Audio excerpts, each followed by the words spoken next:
anak-anak, apa kabar hari ini? Semoga semuanya sehat dan semangat belajar ya. Hari ini kita akan belajar mengenali hubungan antar sudut. Yuk kita mulai dengan pemahaman dasar dulu. Tapi sebelum mulai, yuk kita berdoa dulu. Berdoa dimulai. Selesai? Siap bermain sambil belajar? Angkat tanganmu dan katakan, "Siap, Ibu Raksa." Apakah kalian sudah paham mengenai hubungan antar sudut? Kalau belum, Ibu akan menjelaskan mengenai hal tersebut. Silahkan disimak ya. Pernahkah kalian memperhatikan persimpangan jalan? Setiap persimpangan jalan memiliki sudut. Dan jika sudutnya terlalu kecil, kendaraan akan kesulitan untuk berbelok. Idealnya, sudut persimpangan itu tegak lurus. Tapi karena kondisi tanah atau bangunan yang sudah ada, kadang tidak memungkinkan. Jadi, para perencana kota harus menentukan sudut persimpangan dengan hati-hati supaya lalu lintas lancar dan aman. Tahukah anak-anak, ternyata persimpangan jalan ini memiliki hubungan antar sudut. Pada hubungan sudut, ada beberapa hubungan, yaitu berpenyiku, berpelurus, bertolak belakang, dan sudut pada dua garis sejajar. Pertama, mari kita bahas mengenai sudut berpenyiku. Selaras dengan namanya, sudut berpenyiku, maka sudut yang dihasilkan adalah 90 derajat. Nah, sudut ini membentuk tegak lurus seperti huruf L, atau kita bisa lihat gambar ini. Terlihat bahwa sudut AOC itu adalah sudut berpenyiku, yaitu memiliki besar sudutnya 90 derajat. Beberapa contoh benda yang menerapkan sudut berpenyiku dalam kehidupan sehari-hari diantaranya dinding dan lantai. Pertemuan antara dinding dan lantai selalu membentuk sudut berpenyiku. Sudut pada bingkai foto. Bingkai-bingkai ini seringkali memiliki bentuk persegi atau persegi panjang, sehingga sudutnya adalah sudut berpenyiku. Buku. Tepian sudut pada buku selalu membentuk sudut berpenyiku. Meja dan kursi. Kaki dari meja dan kursi biasanya membentuk sudut berpenyiku dengan permukaan atasnya. Penggaris siku.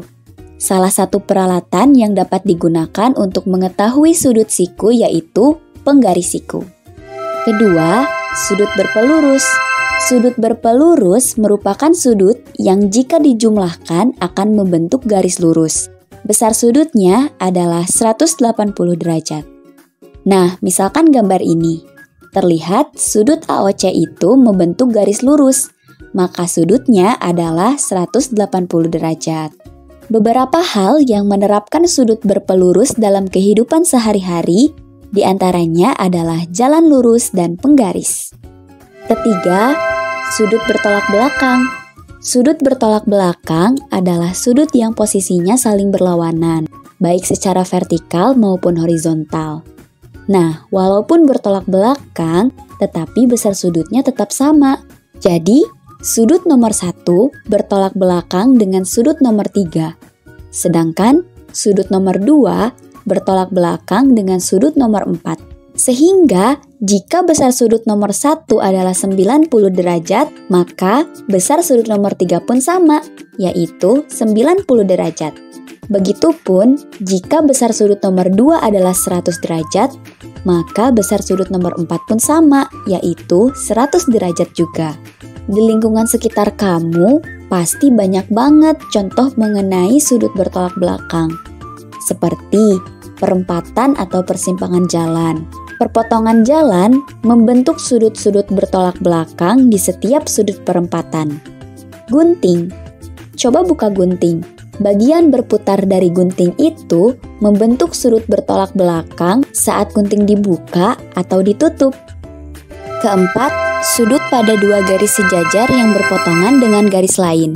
Berikutnya merupakan gabungan dari semua hubungan sudut, yaitu hubungan sudut pada dua garis sejajar yang berpotongan dengan garis lain. Sebelumnya, masih ingat bagaimana garis sejajar? Betul, garis sejajar adalah garis yang saling berhadapan. Nah, kemudian Pada sudut itu berlaku aturan bahwa sudut yang berada pada garis sejajar besarnya adalah sama. Agar lebih paham, perhatikan gambar berikut. Besar sudut nomor 1 akan sama dengan sudut A. Besar sudut nomor 2 akan sama dengan sudut B. Besar sudut nomor 3 akan sama dengan sudut C. Besar sudut nomor 4 akan sama dengan sudut D.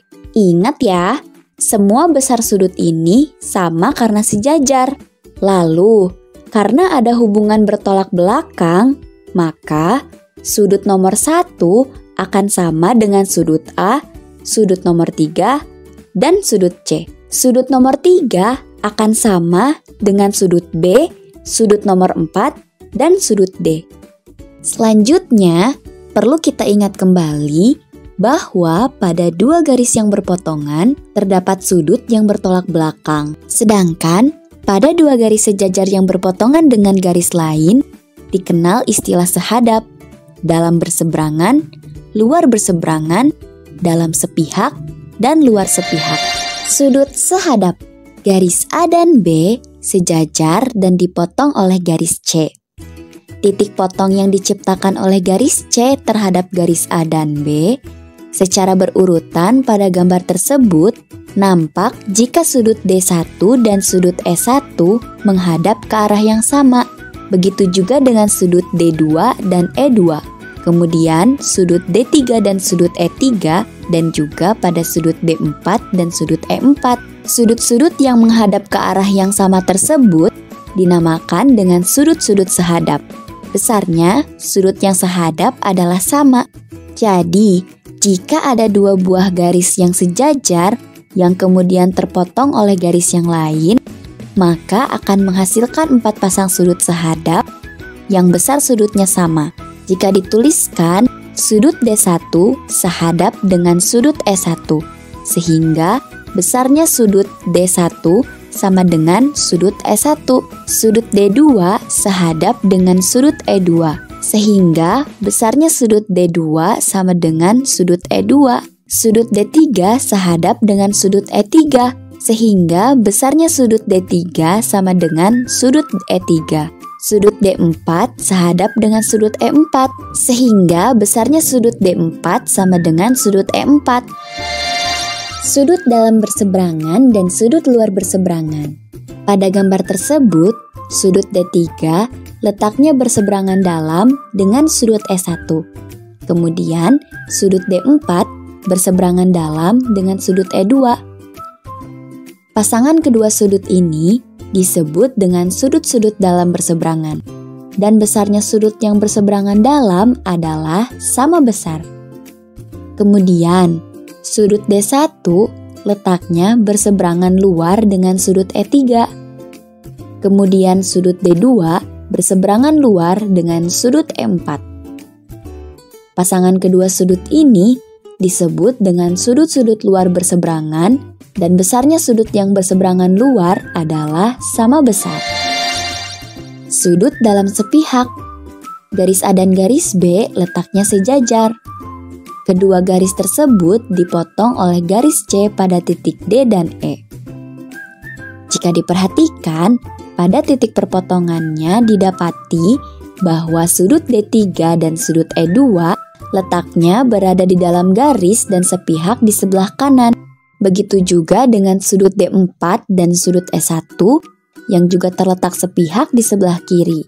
Pasangan sudut yang seperti ini dikenal dengan nama sudut-sudut dalam sepihak, sehingga dapat ditulis dengan sudut D3 sepihak dengan sudut E2 dan sudut D4 sepihak dengan sudut E1.